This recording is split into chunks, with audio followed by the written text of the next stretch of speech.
Good afternoon, everyone. Welcome to the 23rd session of Coffee with Ashish. And today we have with us Vishal Sinha from PWT Travel. And, before we get into conversation with him, as always, corporate travel, we've had people from large TMCs coming into our show and talking about how corporate travel will evolve, survive, revive, and sort of evolve. But at the same time, I think the last session we had with the TMC was 2 weeks before.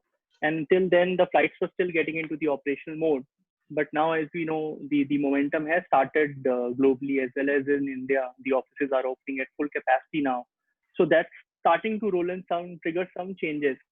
But even now, if you see around, people are extremely skeptical. Companies are very skeptical to let their employees travel from a safety perspective, from a liability perspective. And that's changed a lot in terms of their habits. Even as a corporate travel, if I imagine myself, with the processes which are changed, with the time it takes for me to be at the airport 3-4 hours prior, it's changing a lot of habits and even the consumption of corporate travel in many ways, right? And in fact, as always, I have small cartoon to sort of capture this emotion.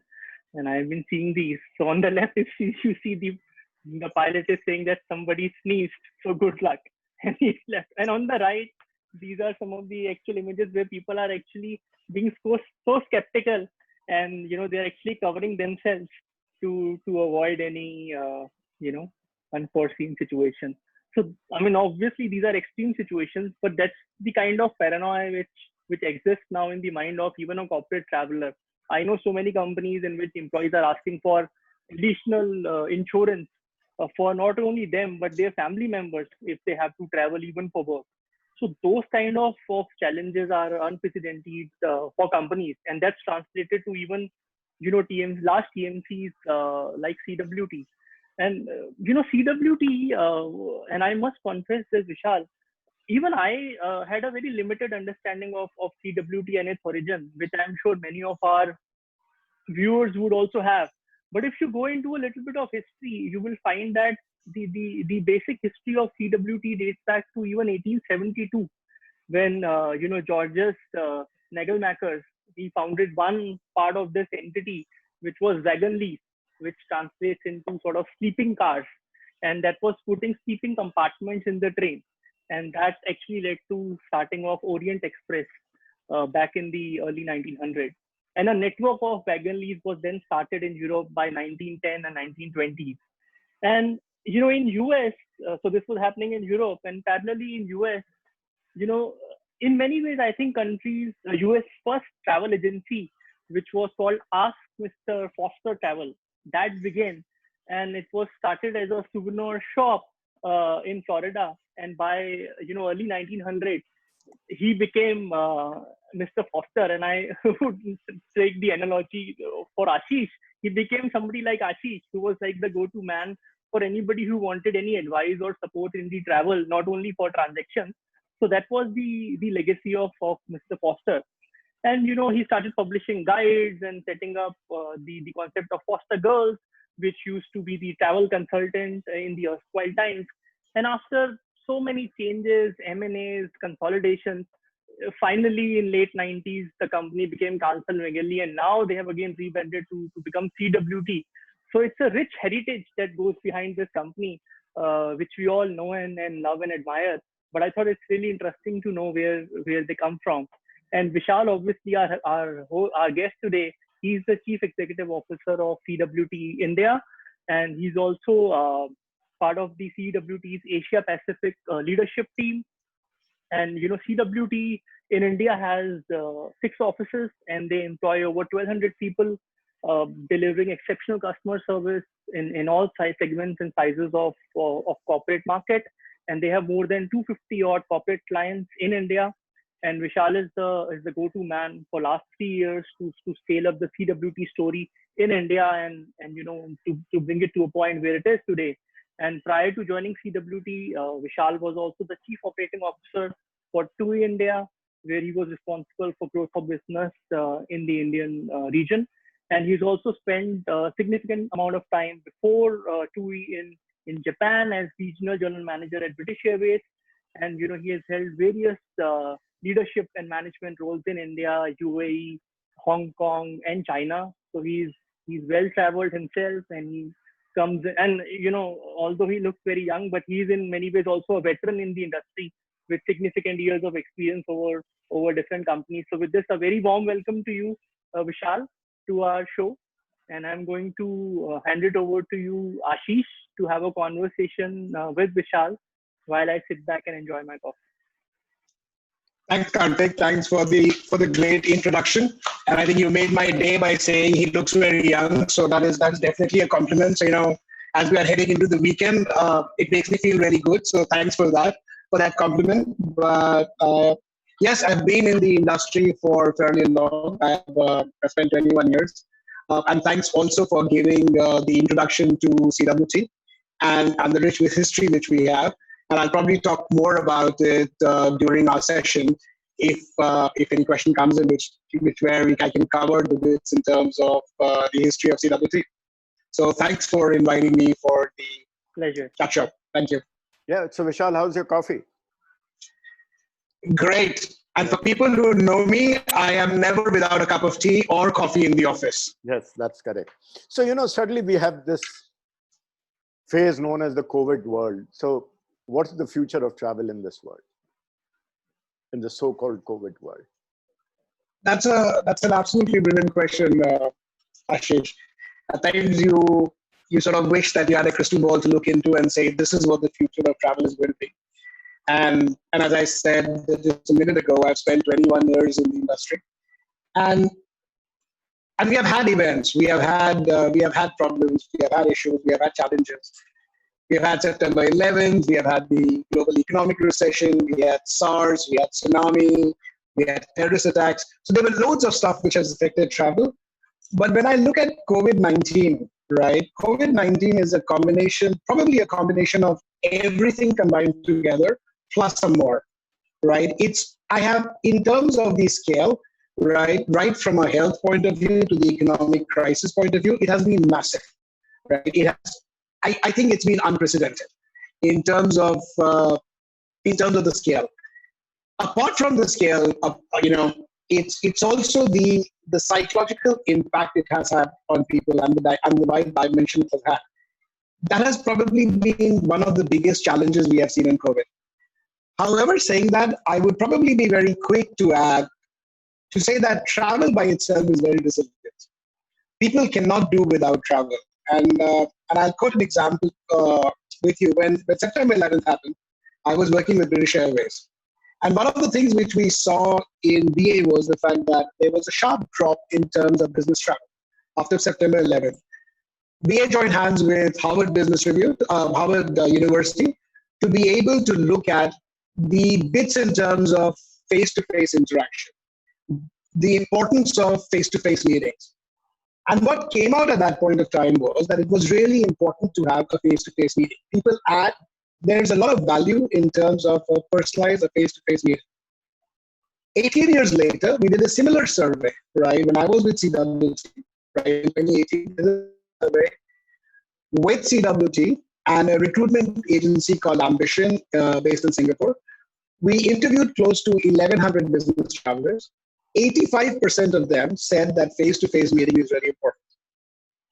35% of those in that 83% actually mentioned the fact that face-to-face meeting helps them in building up a relationship. It actually helps them in having a persuasive meeting when they are actually looking at their sales pursuits, or they are looking at any meeting in terms of being able to build up a new client. So I don't think the requirement or the need of business travel will go away, right? Or the face-to-face meeting will go away. We can all romanticize with the idea of webinars, technology, but end of the day, the importance of a face-to-face meeting cannot be substituted with anything else. I would have much rather preferred to sit down with you and have a chat, right? Rather than doing a webinar.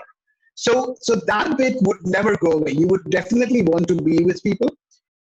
When travel would start, how travel would start is $1 million question at this point of time. Yeah. We have started seeing some green shoots. We have started seeing in some markets, if you look at an example of Italy, there is a huge demand in terms of travel which is coming up. If you look at China, domestic travel in China has started, right? And if you read the news in terms of the Chinese carriers, they're already going with a 60 to 70% seat factor. So domestic travel has started. International travel would still take its own time. Uh, Most of the governments are deciding in terms of borders whether they would open the borders or not. They're talking about travel corridors and travel bubbles. Recently, I think 2 days ago, there was a news article which spoke about travel corridors in India, where you could have travel corridors to UK, Germany, France, and US. And how do we actually set that up? So that is something which is being worked on.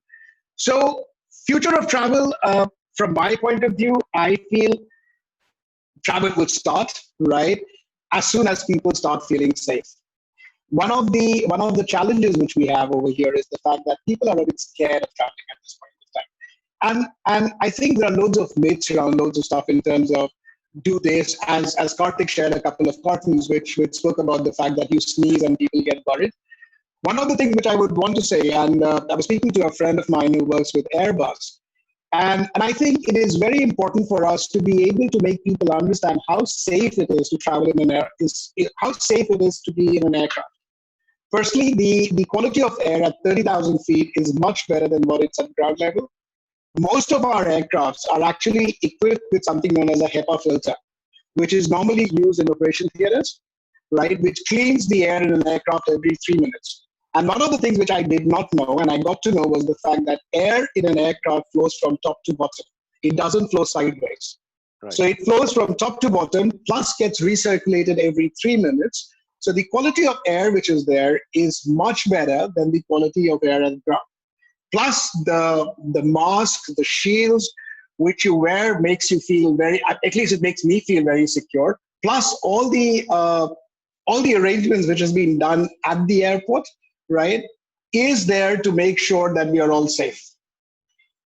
To be able to get people out of this fear of traveling, to probably be able to bust the myth about certain things, we as an industry have to work together. It's just not about a TMC, which will be talking about the safety. It has to be all our service providers, the hotels, the airlines, the ground transportation. We all have to work together to be able to instill confidence in flying and traveling. And that for me, so to answer your question, yes, it would take time, but I am very confident that travel will bounce back very soon. Yeah. A bit slow. Yeah. Sure. You were saying something, go on. No, I'm saying a bit slow, but it's definitely going to bounce back. Yeah. Right? There's a pent-up demand, Ashish. I would love to get onto an aircraft. Yeah. Right there, when you speak to your clients, when you speak to some of your friends, there is a pent-up demand. People do want to travel, yes, but there is a fear, and there's a bit in terms of when would it start? When would the infrastructure work? What are the restrictions right now? So there are fears, but there's also apprehension in terms of what would travel entail and what are the challenges which I would have when I'm traveling. And that's something which we have to make sure that we make people comfortable with the idea of flying and traveling again. Yeah, I saw this ad today. It said frustrated from working from home. So there was this block booking of 10 days in a hotel. So okay, move into a hotel and work out of a hotel. Amazing. But after I was telling my wife, Ashish, that once we have the offices which open up, I'm actually going to be staying in the office for 10 days. I'm going to take leave and be in the office. Right? That's what I'm going to be doing. I think most of my colleagues, 99.9% of them, are dying to get back to work. Yeah, I'm going to send you a WhatsApp thing. Somebody sent me actually a aircraft map, and one particular guy who was infected, and it said how far can the COVID reach the next passenger. So there were various shadings, etc., on the whole aircraft of one guy being infected. I'll send you that, of course, separately. But coming back to what Karthik described as Wagonly and Carlson and merger and fusion of many entities to make it into what it is today, I must not fail to mention to the viewers that one of the most articulate and brilliant travel industry leaders I've ever come across is a man by the name of Cyrus Gazdar, who we should remember at this stage. He's the founder of InTravel, and InTravel was the company which got acquired by Carlson Wagonly in today's form. And whatever occasions I've had to hear Cyrus, I haven't heard a better spokesman than Cyrus. But that's on Cyrus Gazdar. and what CWT stands for today. But coming back, what are your colleagues globally saying? What's the global view? You've given us a great view now, but what's the global view in different countries? I think the global view is, it is, as I said, there are certain green shoots. There are things which are picking up in certain markets. If you look at China, the business is gradually coming back in terms of domestic travel. Italy, there is a pent-up demand in terms of Italy. Uh, the Every country is probably looking at travel in a different way, and so are most of our clients. I would probably say, in terms of requirements of the clients, in terms of their ask, it's fairly simple. It's fairly similar. All of them are for all our clients right now. The most important thing is the well-being of the employees, right? And how can they make sure that they feel safe when they're traveling? So if I look at what CWT has been doing, Ashish, and as Karthik mentioned, we have had a we have a successful track record right from 1870s on, right? We have the expertise. We have seen the changing market. We have been able to adjust and adapt to the changing scenarios. We have been able to adjust to the challenges which have been posed by us by various events. And at this point of time in CWT, what we are majorly focused on is to make sure that we are refining our processes. We are making sure, as I always say, that when fishermen are not fishing, they're actually mending their nets. What was important for us, it actually gave us a breather to be able to look at some of our processes, redefine some of our processes, redefine some of our systems, right? And make sure that when business comes back to normal, we are there to serve our customers and be the industry leaders as always. The other thing which we have also done is that we have actually worked together with our clients to be able to provide them solutions. With one of our global clients, when actually there were restrictions being put in US and Europe, we worked with them and actually made sure that they have the notifications available on MyCWT, which actually gave them real-time information in terms of restrictions being imposed in US and Europe. This was a global client, and we actually were able to implement the system for them in less than 48 hours. Listening to our customers, one of their major requests was because they were not sure in terms of their travel because of the cancellations.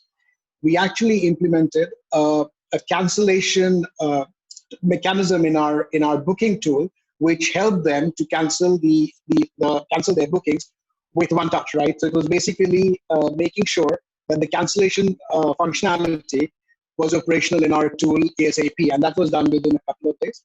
The third thing which we did extremely well was with the bits in terms of lockdown in different parts of the world. We made sure that we stopped working. It was all about moving the office to your home and making sure that everyone is working and being able to deliver what they were supposed to be doing.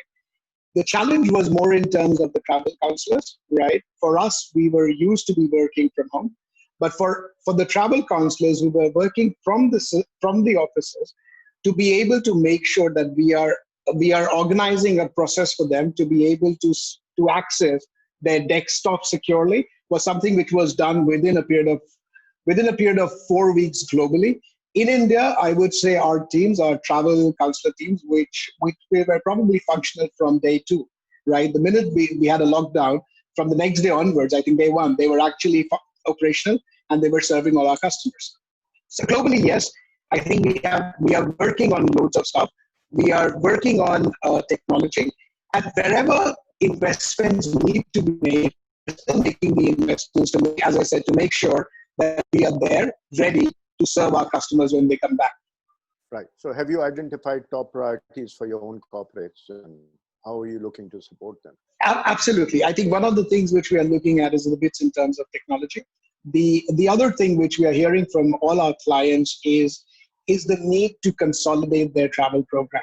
And when I talk about consolidation refers to convergence of all components of a managed travel program at a local, regional, or global level, right? So more and more clients have realized the importance of having a consolidated travel program rather than having a fragmented travel program.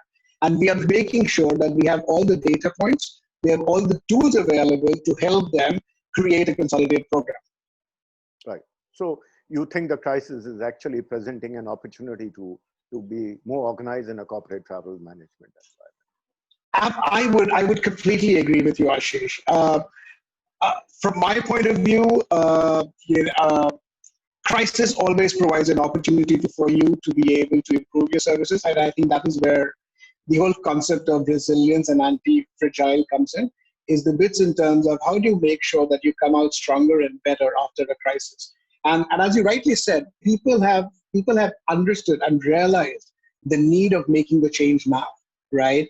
So most of our travel managers, most of our people who manage travel programs in our clients were looking for consolidation. They used to face a lot of resistance from some of the senior managers who used to always feel that having different suppliers was always a very good idea. Right. I think this crisis has actually given us an opportunity to be able to showcase the benefits of a consolidated travel program. And one of the questions which I ask the travel managers or the relevant stakeholders that is the fact that if you don't change now, when will you change, right? If not now, then when? That is a question which we need to ask to say, if you don't consolidate your travel program, when would you consolidate?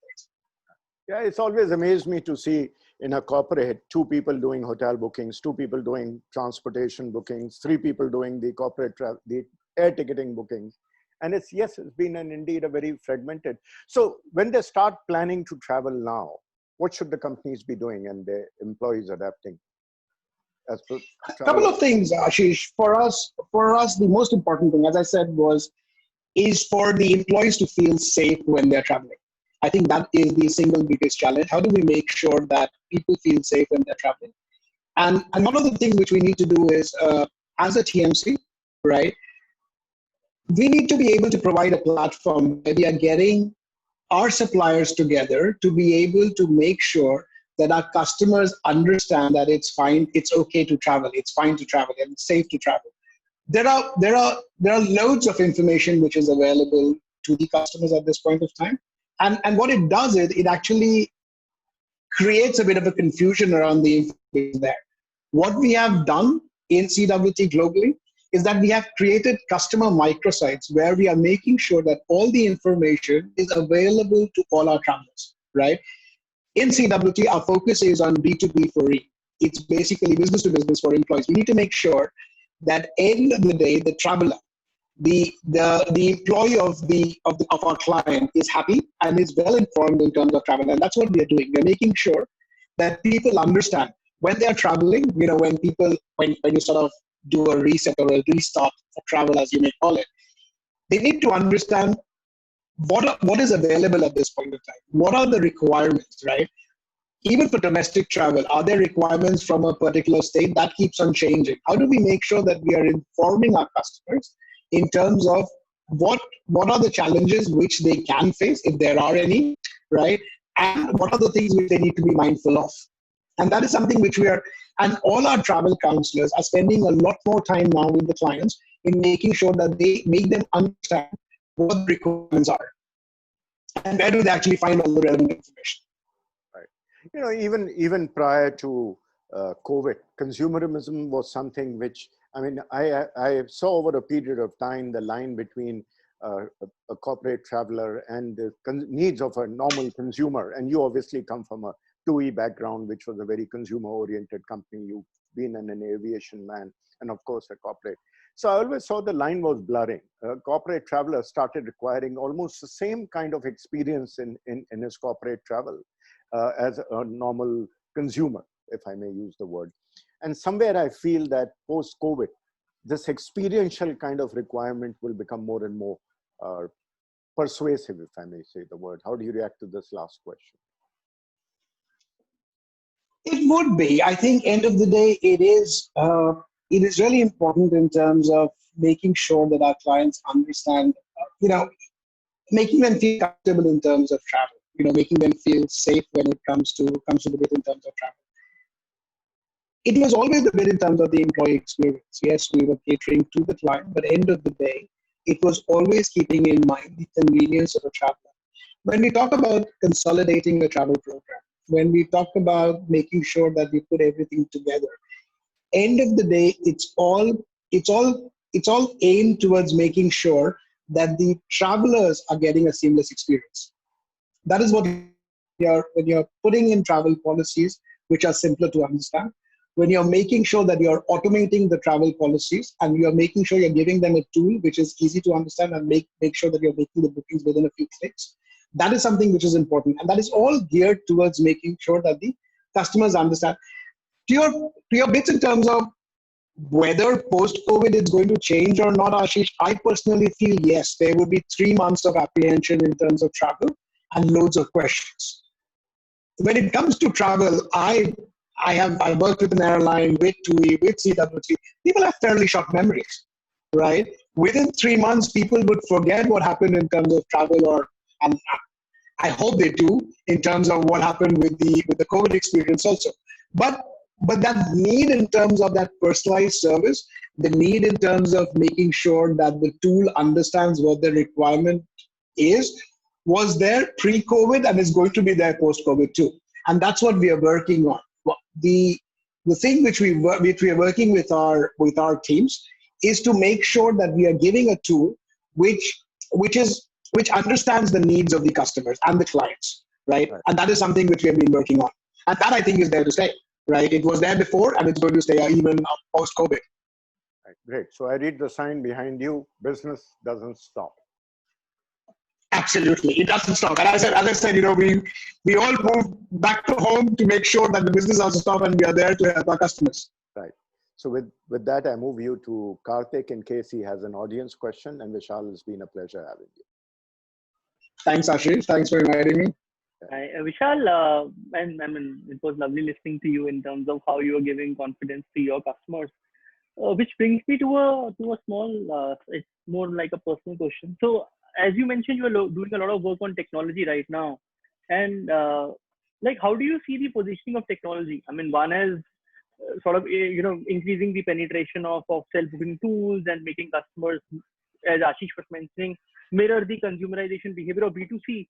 But do you also see it post-COVID? It more like a strategic push because the cost of transactions are going to increase, customers' budgets are going to decrease. So do you see technology more as a strategic imperative to sort of push it? And not only in travel, I mean, most of the time we have been talking about in these sessions around corporate individual travelers. But what about, events and meetings, which you also do? And I was seeing that CWT globally has been doing a lot of initiative around virtual events, and they have created their own platform around that. How do you see technology as a strategic enabler in broad sense of corporate travel, not only point-to-point travel, but like even meetings, events, conferences? Do you see that due to cost pressures and higher cost of sort of managing the operations because of increased sanitization and whatnot? Do you see technology as a strategic push from a TMC side as well, rather than just as a healthy alternative? Absolutely, Karthik. I think one of the things which you rightly pointed out was the fact that, from my point of view, technology is something which most of the clients were pushing even pre-COVID, right? It was something which was an enabler. It was something. One was the element of reducing the cost, right, which was definitely a driver. But second was also the bits in terms of convenience for a traveler, right?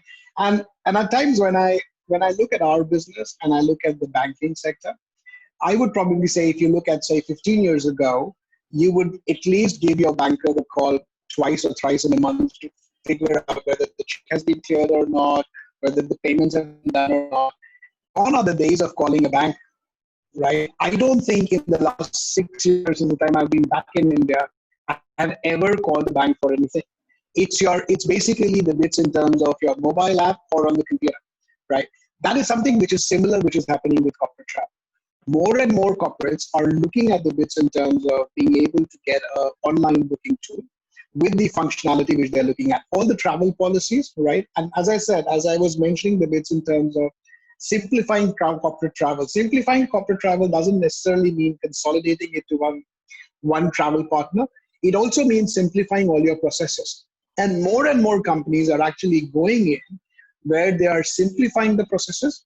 They are making sure that they are, and there is a technology which is actually aiding them in that process of making travel a lot more simpler. And that's where we are. So technology is definitely there to stay. Pre-COVID it was there. Post-COVID it becomes even more important. And one of the things which you mentioned about meeting and events, right? It's all about physical and virtual. We had invested in this technology even before COVID. There was a requirement, and people were looking at that. Post-COVID, we have actually started using that, and a couple of pharmaceutical companies have used that in Europe, and it is becoming more and more popular where you are actually virtually organizing events. So there could be a group of people who are together, but the vast majority of people are virtually joining the meetings. You have breakaway sessions, right? And you can actually join any of the breakaway sessions. You can have the bits in terms of having a big podium where you can actually have your main speakers coming in over there, and that is becoming a reality. So that is something, as I said, we had started investing in it pre-COVID, right? Not knowing that it's going to become so popular in the last few months. Right. But how do you cater to people like Ashish, who also take a lot of interest in wining and dining, which you can't do virtually? Virtual wining and dining, we'll get there too. Ashish, do you have any closing remarks? No, Vishal, but I'm coming to Golf Course Road office of yours after all this is over and actually going to have that coffee with you. Absolutely. Looking forward to it, Ashish. Thank you very much. Thank you for coming. Thanks, Vishal. Thank you very much. Thanks, Thanks. Bye-bye. for joining in. We'll see you Thank you. Tuesday. Thanks. Bye-bye.